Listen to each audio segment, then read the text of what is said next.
Mindful eating is a fantastic way to introduce your students to mindfulness. You're listening to the Teach Mindfulness podcast. My name is Shamash Aladina and we're talking mindful eating.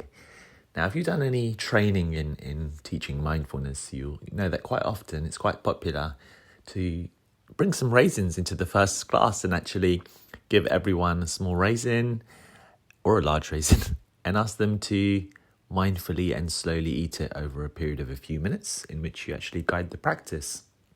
And the reason this is done is because of we're eating all the time.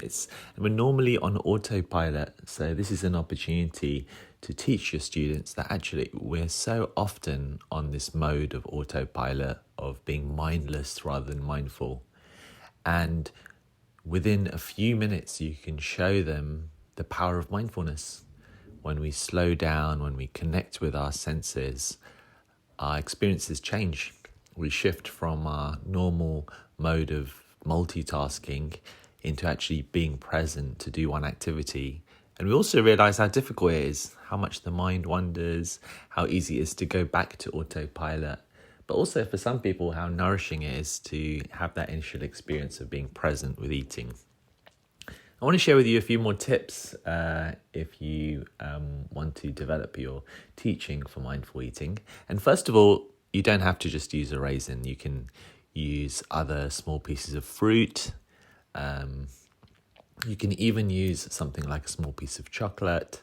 Or you could just invite the students to choose any food that they want. For example, if you're teaching online and they're at home, you can ask them to get any small piece of food. It could even be one chip. I've done it with a McDonald's chip before. You can do it with crisps. So it can be done with multiple foods. It doesn't have to just be with a raisin. It's just used for convenience. So that's the first thing. Secondly, when you're guiding it, you can actually go through the senses. So you can go through sight. So you look at it. Sound with some foods. If you just gently squeeze it near your ear, you can actually hear some sound, so you can get them to connect to sound. Obviously, there's smell, and then there's a sense of touch, and then finally taste. Now, there's also other things you can do. So rather than just being present with the actual food that they're eating, you can also invite them to start reflecting. So they can reflect on how many people would they estimate, or how many people could they imagine would be involved in bringing this food to them. You know, all the people that grew the food, that picked the food, that transported it, that brought it to their local shop, and then maybe they bought it or someone else brought it, to it being in their hand. They can be grateful that they've actually got food. So many people are not that fortunate, so reminding them of that. It can even be a bit of a compassion practice, a sense of connecting with others in gratitude for what they've done and wishing them well. So you can actually bring different elements of mindful skills with mindful eating.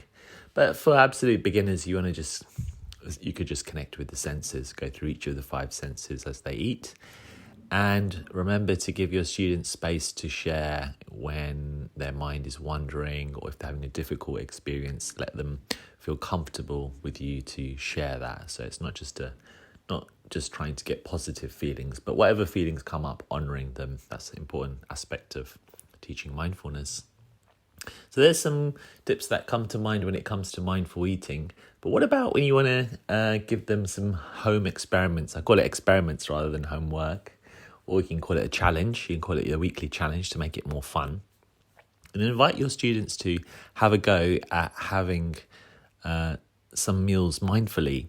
Now, to just say, have all your meals in a mindful way and just saying it like that, it probably won't work because if we're so powerfully on auto. So maybe ask them to pick a certain day and a certain meal in which they're going to be mindful. And you can give a few more tips, which I will share now, to encourage mindfulness when they're eating.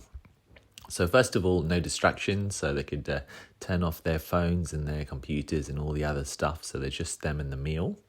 Ideally not with someone else as well. Of course, you can eat mindfully with others, but when they're just beginning to learn about mindfulness, it might be better for them to be on their own with the food.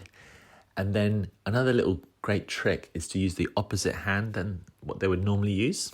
So, for example, if they're left-handed, then they eat with their right hand. If they're right-handed, they eat with their left hand. And that's because of, again, you're not doing your normal habitual pathways of behaving when you're eating the food. So there's another idea. Another tip is to actually use a stopwatch or a timer, so they can decide that, okay, I'm going to spend 10 minutes or 15 minutes eating this meal. And so if they set the timer and put that in front of them, then they can see that if they're rushing it too much and the timer's still got lots of time left and they've just gobbled down the food. So that can be a helpful aid. And just slowing down their eating. So, if they normally would eat in 5 or 10 minutes, maybe they should set a timer for double that, 20 minutes. And so they eat at half the speed. And when you do any activity at half the speed, it actually starts to automatically cultivate mindfulness. So it's a nice tip, not just for mindful eating, but any activity. You don't have to do activities slowly to be mindful, but when you do them more slowly than usual, it does naturally bring more mindfulness up.